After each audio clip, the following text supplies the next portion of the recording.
Well, you mentioned Pete Hegseth, the nominee for the Secretary of Defense here, and what I've been fascinated by with this is how they've tried to rerun the Kavanaugh playbook, for lack of a better term. You know, he's a drunk, he's this, he's that, and it's the same sort of thing that they did with Kavanaugh at the Supreme Court.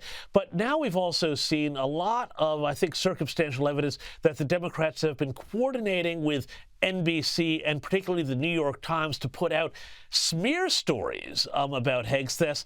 Some of them are so ridiculous, like they're claiming, oh, well, he drinks too much at family gatherings, but frankly, how else are you supposed to get through them? What do you make of the way that Pete Hegseth is being treated, and will the Republicans get over this in the same way they got over with Kavanaugh? Yeah, look, I've been through the humiliation known as Senate confirmation. It's one of the worst possible professional experiences you can have. James, what it is essentially you are charged by law to write down everything you might have done wrong since you were 18 years old. I'm not making that up. Then you give it to the FBI, and they do all the sorts of research on it they can, and then they give that report to your 24-year-old progressive political enemies. There's a new affidavit out in the last 24 hours about Pete Hegseth related to his second marriage. I'm absolutely convinced that there was a 25-year-old staffer working for some progressive senator who was on the phone with this woman, harassing her every single day until she gave them an affidavit so that they had some ammunition against Hegseth. It's a nasty, nasty business. It's not advise and consent. It's extort and delay. And it's really horrible. The Senate's going to have to do something to fix it. They're not going to fix it right now, but to go through this is miserable. Here's the bottom line, is that as of this conversation right now, it looks like there are at least two Republicans, two women who have said they're going to vote against Hegseth, or at least can't vote for him. That's a vote against him. And that leaves a margin of only two. He can lose one more. If he loses one more, that's a 50-50 vote in the Senate, and then Vice President J.D. Vance will be the tiebreaker. But if he loses two more, the confirmation will go down. I don't foresee that. I think there's a chance it's a 50-50 vote. I've been there myself. I was a 51-49 vote. It's a nerve-wracking process, but it's going to be down to the wire, I think, for Pete Hegseth. Ultimately, I think he gets confirmed, but it's been a horrible process that does nothing but continue to poison the water in Washington, D.C.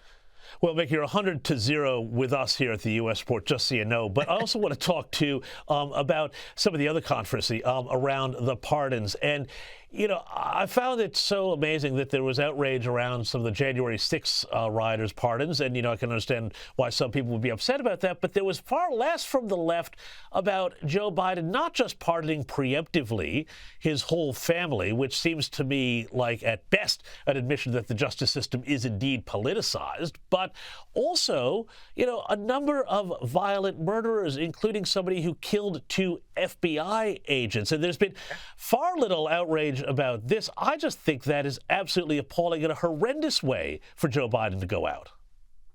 It is, James, but here's the issue. It's a self-inflicted wound by the Trump administration. All they had to do was pardon the nonviolent people now and then say, we're going to come back to everybody else.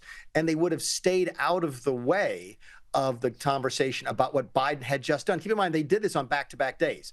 Biden did it as he was walking out the door, and then Trump did it as he was walking in the door, and Trump sort of stepped on the message. The discussion should have been about what Biden just did. You mentioned some great examples. I'll add another one to the list. He pardoned Anthony Fauci. Everybody knows that. You look at the details. He pardoned Anthony Fauci for everything in the world beginning on January 1st, 2014. Really? 2014? COVID didn't raise its head until January of 2020. So what's the magic of that date? What was Tony Fauci doing for 6 years before COVID that merits a presidential pardon? That is what the story should be about. But because the Trump team decided to go ahead and pardon even the violent offenders, that became the story. Look, you can have a debate about it. Differing reasonable people are going to disagree about those pardons. I'm looking at it purely from the political and media standpoint. The Trump decision ended up crowding out the coverage that should have properly gone to these horrible, horrible decisions that Joe Biden made as he was leaving office. Yeah, no, I think you're right there. I think probably the two canceled each other out politically. But before I let you go, I also want to talk about Secretary of State Marco Rubio.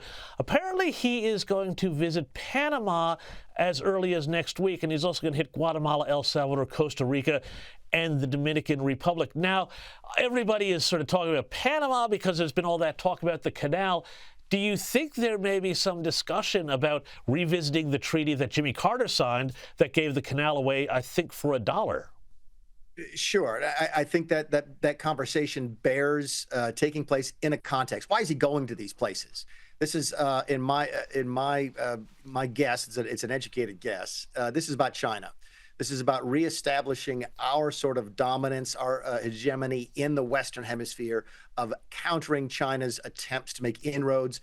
Panama is certainly front and center in terms of the Chinese efforts right now, but China has been active in Latin and Central America for a long time. And there's a reason I think you're seeing Marco go down to this part of the world. And it's not just because he's a fluent Spanish speaker and can speak to people in their own language. It's because we are taking care of business here at home. And this is part of the larger efforts by this administration to start to aggressively push back on Chinese sort of engagement here in the Western Hemisphere. It doesn't surprise me. I think there'll be a very candid and very fun conversation regarding the canal. Yeah, it's the right conversation to have at the right time. The Panamanians are supposed to be our folks, not the Chinese folks. Mick, we're going to have to leave it there, but I promise you next week we're going to pick that up, and I want to have a deep dive about the Monroe Doctrine and what's going to happen around this hemisphere. Thank you so much for your time.